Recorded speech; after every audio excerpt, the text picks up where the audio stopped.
Spoilers for JJK 268, but I want to talk more about this ending and why I liked it, and if Megumi might have Shrine now.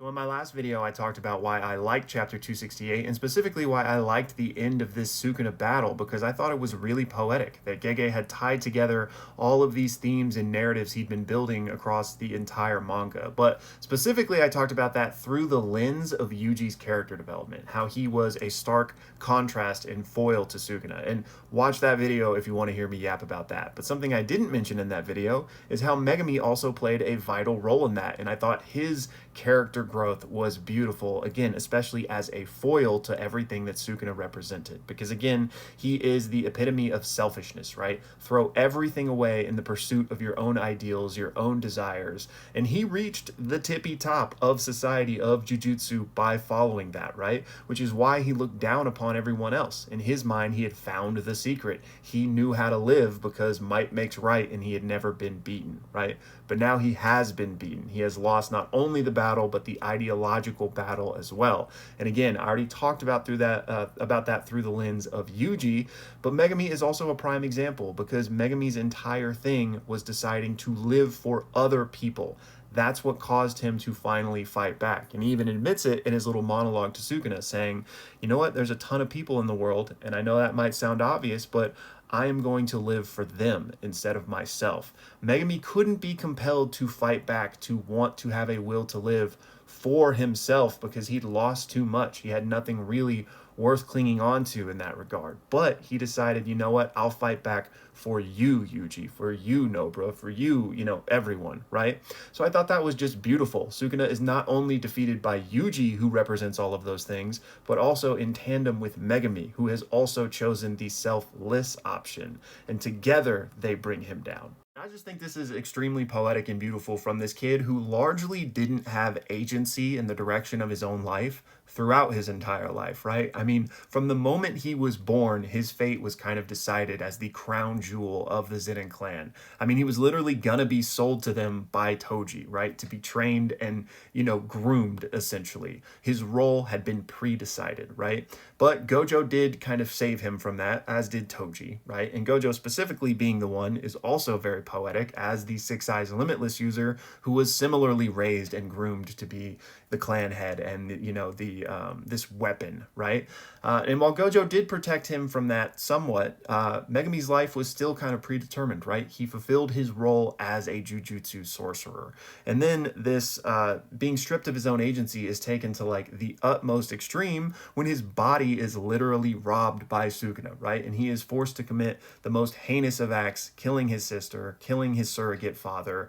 It's no wonder why he had completely given up, right? This kid who really didn't have a say in his own life. And, it's not that he decides to, pull himself up by the bootstraps and really fight back that saves him. No, it's his own selfless decision to say that, you know what, even though I do want to give up, I can live for other people. A true act of selflessness, again, to just completely foil everything Sukuna stands for. And I touched on this a little bit in my previous video, but I just absolutely love this tandem of moments, this metaphorical 1-2 punch from Yuji and Megumi rejecting their roles, rejecting what they are supposed to do, and instead choosing the selfless, compassionate, empathetic route instead, and that being what led to Sukuna's downfall, because he could never predict that would actually happen because he doesn't see the strength in it, right?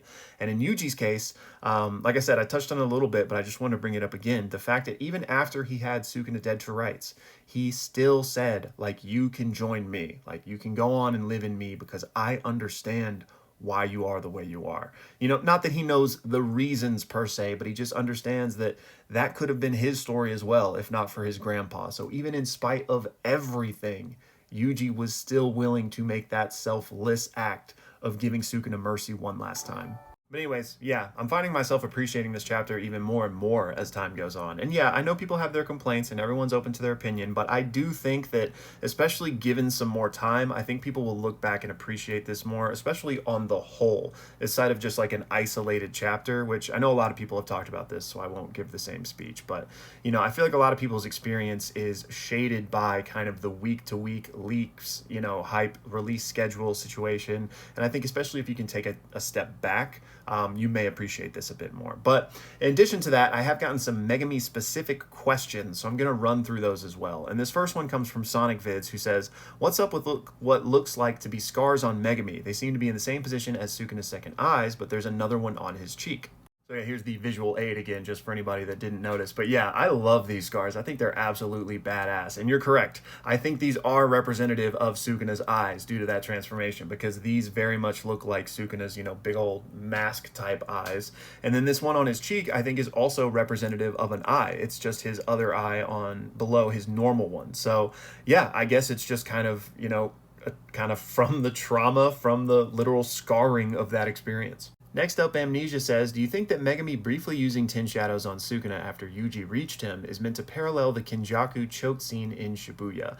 And personally, no, I don't really see the parallel there. I get where you're coming from, of course, but I just don't think, since those circumstances weren't really the same, Megami was in there. He was just like in the depths and had given up, right, and decided to fight back.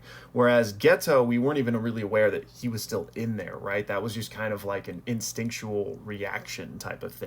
I think what Megami did was more an intentional, active choice. I do, however, think it was paralleling this moment, as you can see here, where Gojo gets caught off guard by the shadow after he black flashes Sukuna and knocks him out, and Maharaga steps out. It's basically like the exact same pose.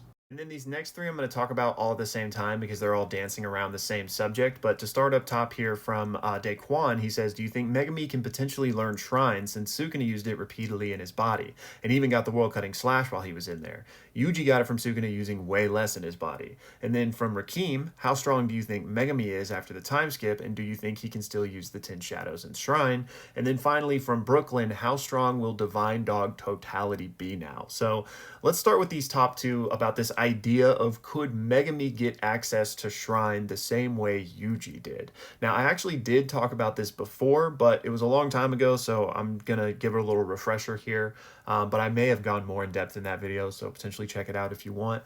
But I think it's possible because, like Daequan mentions up here, Megami has had basically way more exposure to Shrine compared to Yuji, right? Sukuna was in control of Megami's body far longer than he was ever in control of Megami's, and yet Yuji got access to the Shrine, right? So we don't know exactly how that process works. Is it a factor of just purely time? Is it a factor of exposure or strength of exposure? But I think you could make a lot of cases that Megami should likely get it since Yuji got it. However, there's one big caveat to that, and that is the fact that Yuji didn't have a curse technique to begin with. So it's at least possible that Yuji was kind of like a blank slate that you could etch a curse technique on, but in Megami's case, it might be, well, he already has 10 shadows, so you can't overwrite that, if that makes sense. Now, I'm not saying I know the answer to which scenario it is. Maybe Megami could now have 2 curse techniques, or maybe he just couldn't get Shrine since he already had 10 shadows. But it's definitely possible for him to have Shrine. And even if he doesn't have Shrine, he still should probably be like way more powerful now just because of the presence of Sukuna's special grade Jujutsu in his body. That was the reason that we were given for why Yuji has been such a prodigy in the form of Jujutsu, why he has been able to pick up things so quickly. It's because his body has been used to that, like, let's just call it aura or talent from Sukuna. So again, just the exposure level that Megami has had now should certainly give him a boost, regardless of if he actually gets the technique or not. Now, can he still use the 10 shadows? Yes, I think absolutely. The only question becomes, like, which Shikigami does he actually have access to? Now, my best guess would be that whatever happened in Sukuna's body is now true of Megami, meaning Maharaga is gone, several other Shikigami are gone, so Megami will only be able to use what he has left, but he will be able to use totalities, which takes us down to Brooklyn's question here. So the Divine Dog totality should be insane, assuming he could probably put Maharaga in it along with everything else, right? So yeah, I think Potential Man has definitely become an enormous problem for the world of curses. Anyways, y'all, that's all for this one. Thank you guys so much for sending in your support and your questions. It means the world to me. And also, thank you to everyone who came and hung out during the stream yesterday. It was a ton of fun. I want to get back to doing more of the streams, and I'm actually going to be doing one today on Friday. So if you're watching this video the day I put it out, I might be live right now. There's where you can find me. And today we're going to be playing a game called Ugly. So come hang out.